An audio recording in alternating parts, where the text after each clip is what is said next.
शिवहर शंकर नमामि शंकर, शिवशंकर शंभो, श्रीगिरिजापती भवानी शंकर, शिवशंकर शंभो. नमस्कार मंडळी, श्री स्वामी समर्थ. स्वागत आहे तुमचे आपल्या स्वामी शक्ती या चॅनलमध्ये. बघा, आपल्या सगळ्यांनाच माहिती आहे की हा श्रावणातील पहिला श्रावणी सोमवार आहे. खरं तर आपल्यापैकी असंख्य लोकांच्या घरात सकाळपासनं व्रताची, वैकल्याची, उपायांची, सेवांची सुरुवात झाली असेल. प्रत्येकाने आज महादेवांच्या पिंडीवरती अभिषेक घातला असेल. आपापल्या यथाशक्तीनुसार खूप नाही पण काहीतरी नक्कीच केलं असेल. कारण श्रावणी सोमवार हा पूर्णपणे महादेवांसाठी समर्पित आहे. श्रावणी सोमवार हा महादेवांना प्रसन्न करण्यासाठी, आपल्या मनात असणाऱ्या इच्छेची पूर्तता करण्यासाठी बघा हा दिवस खूप महत्त्वाचा मानला जातो. आता मी खूप तुम्हाला याच्यावरती जास्त नाही सांगणार, फक्त काही महत्त्वाचे असे उपाय सांगणार आहे. आज दिवसभर खूप काही केलंय किंवा ज्यांना काहीच जमलं नाही त्यांनी हा उपाय करा. आज रात्री झोपण्यापूर्वी अशा काही वस्तू सांगणार आहे. या वस्तू जर तुम्ही आज या श्रावणी सोमवारपासून आपल्या सोबत किंवा आपल्या जवळ ठेवल्या, अखंड महादेवांची कृपा राहील. मनात असणारी कितीही कठीण इच्छा असेल ती पूर्ण होईल. तुम्हाला जे हवंय हा श्रावण महिना संपण्याच्या आत महादेव स्वतः तुम्हाला देतील. आता सगळ्यात पहिली गोष्ट मी तुम्हाला सांगणार आहे. बघा, आज रात्री तुम्ही उपवास सोडल्यानंतर म्हणजे रात्री 12च्या आत कुठल्याही वेळात तुम्ही हा उपाय केला तरीही चालेल. तुम्हाला जिथे तुम्ही महादेवांची पूजा केलेली आहे किंवा देवघरात जिथे कुठे महादेवांची पिंडी असेल, लक्षात ठेवा हा उपाय करण्यासाठी आपल्या देवघरात महादेवांचं स्थान, फोटो असला तरीही चालेल किंवा महादेवांची नुसती पिंडी असेल तरीही चालेल. तिथे तुम्हाला छान एक आसन घालून बसायचं आहे. दिवा प्रज्वलित करायचा आहे. ऑलरेडी दिवा पेटलेला असेल तर उत्तम, नसेल तर पेटवा, प्रज्वलित करा. आणि त्याच्यानंतर 7 तांदळाचे दाणे घ्या. अख्खे असणारे 7 तांदळाचे दाणे घ्या. उजव्या हातामध्ये 7ही तांदळाचे दाणे घ्या. हाताची मूठ बंद करा. महादेवांना आपली जी काही इच्छा असेल ती इच्छा सांगा. महादेवांना इच्छा पूर्ण होण्यासाठी प्रार्थना करा. त्यासोबतच माता पार्वतीचं सुद्धा नामस्मरण करा. त्यानंतर तुम्हाला 7 वेळा कमलात्मक मंत्र म्हणायचा आहे आणि 7 वेळा ओम नमः शिवाय फक्त हा मंत्र म्हणा.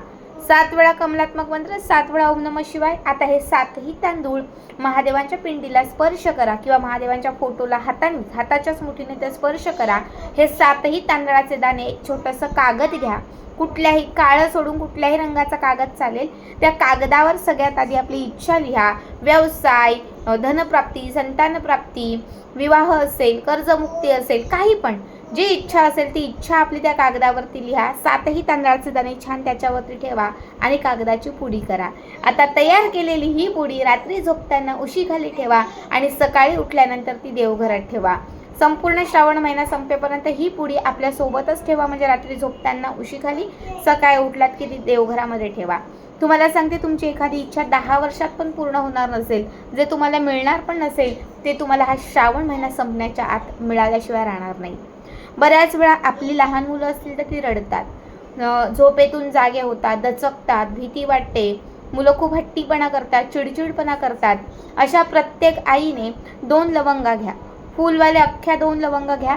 काळा, लाल, पिवळा, सफेद, हिरवा कुठल्याही रंगाचा धागा तुमच्या घरात असेल तर त्या धाग्यामध्ये ह्या 2 लवंगा बांधा. सॉरी, मी काळा म्हटली, काळा सोडून कुठल्याही रंगाचा धागा घ्या. त्याच्यामध्ये 2ही फुलवाल्या लवंगा बांधा, गाठ मारा. आता ही 2ही लवंगांची तयार केलेली जी जुडी आहे ही आपल्या देवघरात महादेवांच्या पिंडीसमोर ठेवा. मुलांची समस्या जी असेल ती सांगा. त्यानंतर तुम्हाला महादेवांचंच नामस्मरण करायचं आहे. ओम नमः शिवाय हा मंत्र म्हणायचा आहे. 2ही लवंगा तिथून उचलायच्या आहेत. तुमची जी मुलं असतील त्या मुलांवरनं 7 वेळा ते उतरवायचे आहेत. जिथे झोपलेत मुलं किंवा जिथे आहेत 7 वेळा मुलांवरनं हे उतरवा आणि त्याच्यानंतर ह्या 2ही लवंगा तुमच्या मुलांच्या सोबत ठेवा. म्हणजे मुलं जिथे झोपतात रात्री झोपताना त्यांच्या कायम उशीखाली ठेवा. मुलांचे सगळे हट्ट कमी होतील, चिडचिडपणा कमी होईल, राग कमी होईल. मुलं जे काही रडतात, दचकतात, स्वप्नदोष, भीती काही असेल ते सगळंच्या सगळं संपेल. बऱ्याच वेळा बघा काय होतं की आपल्या घरामध्ये पैसा येत नाही, आलेला पैसा टिकत नाही, आर्थिक समस्या खूप जास्त असते, कर्ज खूप वाढत असते, कर्ज कुठे कमी होत नसते. तुम्हाला आज महादेवांच्या पिंडीवरती किंवा देवघरात कुठेही, देवघरात तुम्ही जर एखादं बेलाचं पान ठेवलं असेल, अर्पण केलं असेल तर ते उचलायचं आहे. जे बेलाचं पान तुम्ही घेतलेलं आहे हे लाल धाग्यात बांधायचं आहे. आता त्यासाठी बघा घरात लाल धागा असणं आवश्यक आहे.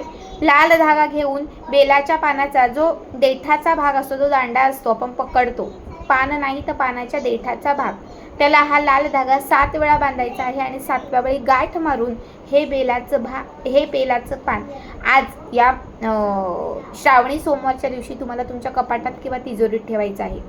बघा जर हा उपाय तुम्ही केला, तुम्हाला काही तासात, तुम्हाला अवघ्या 1 ते 2 दिवसात अनुभव येईल. कुठून ना कुठून घरात पैसा येतोय आणि मेन म्हणजे आलेला पैसा, असलेला पैसा आता टिकून राहतोय. आता तुम्हाला पुढचा उपाय सांगतेय. पुढची जी वस्तू आहे ती म्हणजे बघा आपल्या घरामध्ये एक चांदीचं काही भांडं असेल.